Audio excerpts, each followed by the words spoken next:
Yes, foto-foto yang barusan Anda lihat semuanya adalah hasil dari kamera EOS 5D Mark II.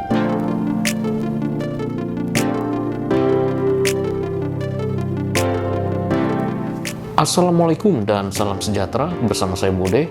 Welcome to Bode Lisius Channel. Di video kali ini saya akan mereview kamera EOS 5D Mark II, dan review kali ini saya bukan mereview secara mendalam ya, detail tentang EOS 5D Mark II-nya, tapi di sini saya ingin mereview secara user experience-nya ketika saya menggunakan kamera EOS 5D Mark II untuk memotret sport ya, khususnya sepak bola. Apakah EOS 5D Mark II ini memang bisa digunakan untuk sport ataupun juga layak atau tidak untuk dibeli. Dan review saya secara singkat ya, bagus kamera 5D Mark II ini bisa digunakan untuk sport. Dan di video kali ini saya akan lebih menjelaskan sharing tentang pengalaman saya, apa aja sih sebenarnya kekurangan dari kamera EOS 5D Mark II ini. Secara spek di sini kamera EOS 5D Mark II ini sangat bagus ya, terutama pada zamannya dulu ya, dengan 21 megapiksel full frame sensor, kemudian juga kemampuan frame per secondnya itu yaitu 4 frame per second, dan ya jelas dengan kemampuan 4 frame per second ini tentunya bukan bukan kamera untuk sport yang jelas speknya. Dan juga kemampuan ISO-nya itu, range-nya, native ISO-nya di sini adalah ISO 100 sampai ISO 6400, dan expandable masih bisa sampai di ISO tertingginya yaitu 25.600, dan ISO terendahnya yaitu ISO 50. Pada review kali ini saya menggunakan dua kamera, jadi selain kamera EOS 5D Mark II ini, saya juga pakai kamera mirrorless yaitu kamera EOS R6. Ya bukan maksud untuk diadu, enggak ya kebanting lah 5D Mark II. Yang jelas di sini sebagai pembanding saya mau lihat gitu sebenarnya masih sebagus apa sih, seberapa kita bisa andalkan gitu loh kamera tahun 2009 ini di tahun 2023 untuk memotret sport ya, terutama dengan apalagi teknologi yang ada sekarang pada kamera mirrorless tentunya jauh lebih canggih daripada kamera mirrorless, terutama kemampuan autofokusnya. Namun di sini selain masalah autofocus juga yang saya mau coba bandingkan gitu, terutama hasilnya ya, kita penggunaan ISO rendah ataupun ISO tinggi sekalipun ya. Jadi, dan kali ini saya memotret itu di dua kondisi, yaitu kondisi low light ya, cenderung ekstrim low lightnya ya. Jadi saya motret di lapangan yang menjelang maghrib, terus udah gitu lapangannya sendiri nggak ada lampu sorotnya, nggak ada lampu tembak ya. Jadi pada kondisi itu saya mencoba sebenarnya seberapa mampu EOS 5D untuk dalam kondisi low light. Dan untuk review kamera 5D Mark II kali ini saya memakai dua lensa, yaitu lensa 70-200 mm dan yang satu lagi lensa 400 mm. Di review kali ini saya lebih dari hasil saya memotret dengan 5D Mark II ini, saya nggak mau ngebahas bagus-bagusnya gitu, tapi lebih ke kekurangannya apa aja sih gitu, dan apakah masih bisa ya gitu memenuhi kebutuhan kita sebagai fotografer sport gitu, apakah masih masih layak atau enggak gitu kita pakai. Kekurangan yang pertama buat saya ya, kamera 5D Mark II ini adalah LCD-nya, LCD display-nya ya, ketika kita melihat hasilnya. Nah ini satu sebenarnya bukan masalah sih, ini hanya kebiasaan aja sih. Namun memang secara spek LCD display-nya 5D ini tentunya tidak sebagus kayak kamera zaman sekarang, dimana ketika saya motret karena kita motret dengan DSLR, kita berpatokan pada meter bar yang ada di dalam viewfinder. Kita ngelihat jarumnya itu sudah di tengah. Jadi waktu saya motret, saya udah tahu ini pasti korek exposure-nya sudah tepat ada di tengah, jadi seimbang intensitas cahayanya. Tapi ketika ngelihat di LCD-nya, ya saya kaget gitu, kok kayak keterangan ya kayak over gitu atau kayak under gitu, terlalu gelap. Ya jadinya saya sempat gambling juga gitu, apakah ini foto harus saya hapus atau enggak gitu. Pas ketika ditransfer di komputer ternyata ya baik-baik saja gitu fotonya, jadi nggak ada masalah. Jadi ini hanya masalah kualitas LCD displaynya aja. Kemudian kekurangan yang berikutnya yaitu ISO tinggi atau high ISO di sini.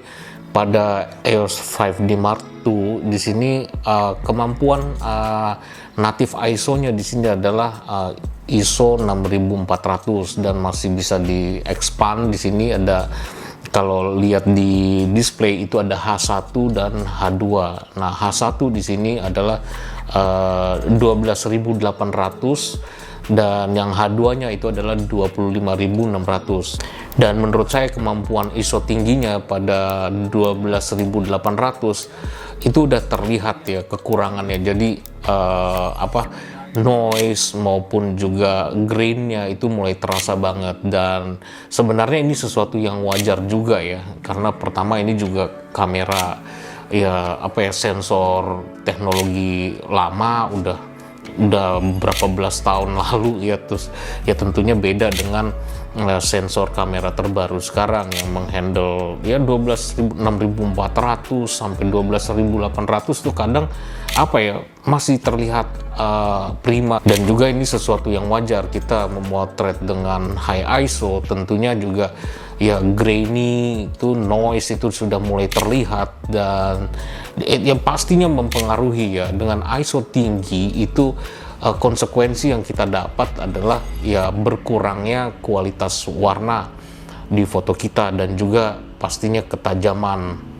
Namun ya menurut saya ya dengan dengan bantuan software ya seperti Lightroom ataupun Photoshop, saya di sini menggunakan Lightroom, saya masih bisa mengurangi efek dari noise tersebut, dan menurut saya ya masih layak lah untuk diberikan kepada klien juga ya, daripada nggak dapat sama sekali ya mendingan sedikit noise, namun juga masih momennya itu masih tertangkap dengan jelas.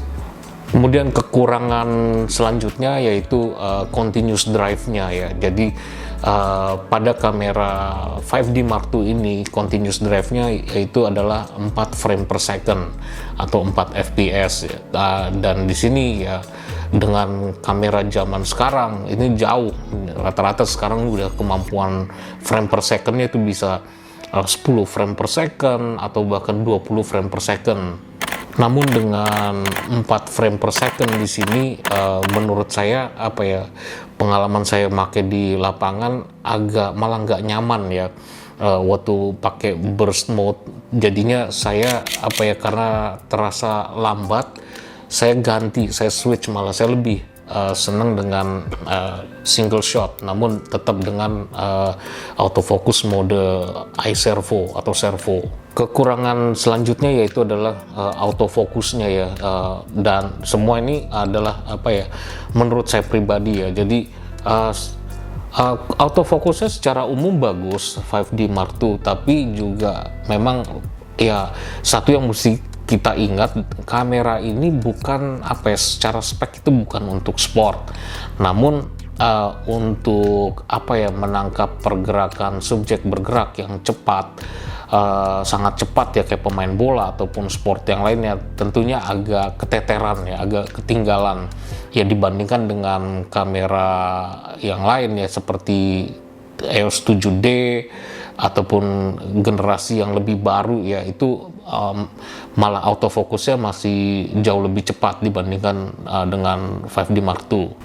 Namun buat saya pribadi memotret sport di sini bukannya kita harus punya kamera yang seberapa canggih, seberapa cepat ya, tapi lebih ke kemampuan kita dalam mengantisipasi gerakan subjek. Jadinya ya perbanyak latihan buat yang baru belajar, dan tentunya dengan banyak latihan memotret, terus kita juga mempelajari gerakan-gerakan momen-momen puncak dalam sport yang kita foto, misalnya sepak bola, badminton ataupun yang lain. Kita pelajari kapan kita bisa, walaupun kita tidak punya drive mode yang cepat, autofocus yang cepat, namun karena kita sudah bisa mengantisipasi, kita tentunya tetap bisa menangkap momen yang bagus. Dan buat Anda mungkin yang baru pertama kali ke channel Bodelisius dan Anda ingin belajar fotografi dari dasar, di channel ini Anda bisa banyak melihat video-video tentang pembelajaran fotografi dari basic maupun juga foto kreatif lainnya, baik itu memotret sport secara spesifik ataupun yang lain seperti landscape, cityscape, makro fotografi, motret panning, portraiture, dan lainnya. Dan semua video yang ada di channel ini bersifat praktikal, Anda bisa langsung mencobanya. Dan kekurangan lainnya dari 5D Mark II di sini, bukan kekurangan sih yang satu ini, tapi lebih yaitu storage-nya. Kamera zaman sekarang itu lebih cenderung pakai ukuran yang lebih kecil seperti SD card. Nah, EOS 5D Mark II ini masih pakai kartu CF card yang lebih besar ukurannya, dan juga kendalanya di sini agak susah didapat ya. Kalau kita ke toko kamera, malah kita lebih gampang beli secara online banyak, dan juga sebenarnya masih lebih bagus CF card daripada SD card. Namun sekarang tentunya ya karena udah langka dan juga cenderung harganya juga lebih mahal. Dan seperti yang saya katakan bahwa kamera 5D Mark II ini pakai storage CF card, dan ini kendala yang saya hadapi kemarin ya, memang karena udah langka dan saya pribadi cuman punya 2 CF card masing-masing 1 giga. Jadinya saya nggak berani motret pakai format RAW yang ukurannya besar ataupun juga JPEG juga yang ukuran besar. Jadinya saya untuk mendapatkan foto yang banyak, saya mau nggak mau saya pakai ukuran JPEG tapi yang medium. Dan menurut saya hasilnya juga walaupun medium, dia masih cukup bisa diandalkan lah, masih layak lah untuk dikasih ke klien. Dan di video kali ini saya menyertakan juga sampel foto, beberapa sampel foto yang bisa teman-teman download. Saya cantumkan link yang ada di kolom ini deskripsi. Jadi di situ teman-teman bisa download dan juga coba bermain ya, lihat hasilnya, terus juga bisa coba mengedit dengan versi masing-masing. Dan kekurangan lainnya menurut saya EOS 5D Mark II ini yaitu ada autofocus point-nya. Di sini cuman ada 9 titik autofocus point, sehingga untuk memotret subjek yang bergerak itu kita harus selalu mengikuti ya. Jadi frame kamera kita itu selalu kita meletakkan subjek itu ada di tengah, karena semuanya ngumpul di bagian tengah autofocus point-nya di 5D Mark II ini. Dan berbeda dengan kamera generasi sekarang seperti kamera EOS R6 yang saya pakai, itu jangkauan autofocus point itu bisa sampai 100%, sehingganya akan memudahkan kita ketika memotret subjek yang bergerak.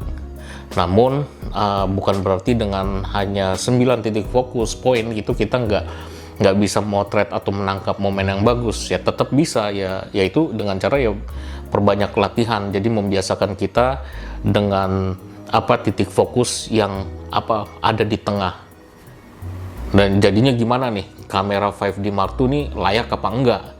Ya menurut saya ini kamera ini masih sangat layak ya, kemampuannya juga masih cukup prima lah, terutama juga untuk bila motret kita di kondisi yang cahaya yang berlebih, ini sangat bagus.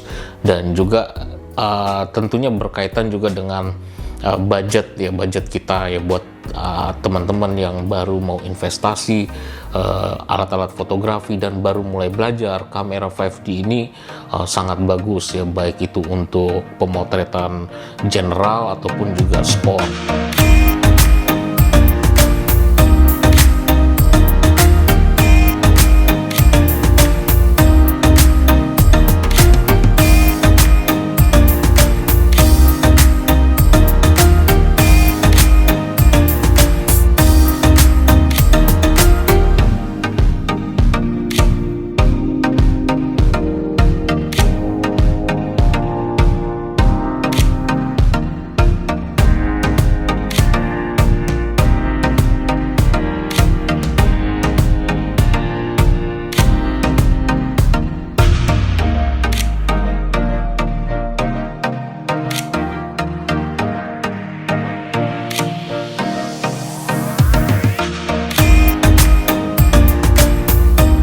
Terima kasih sudah menonton sampai habis, dan demikian video kali ini. Semoga bermanfaat, terutama untuk teman-teman yang lagi belajar fotografi dan khususnya sport fotografi.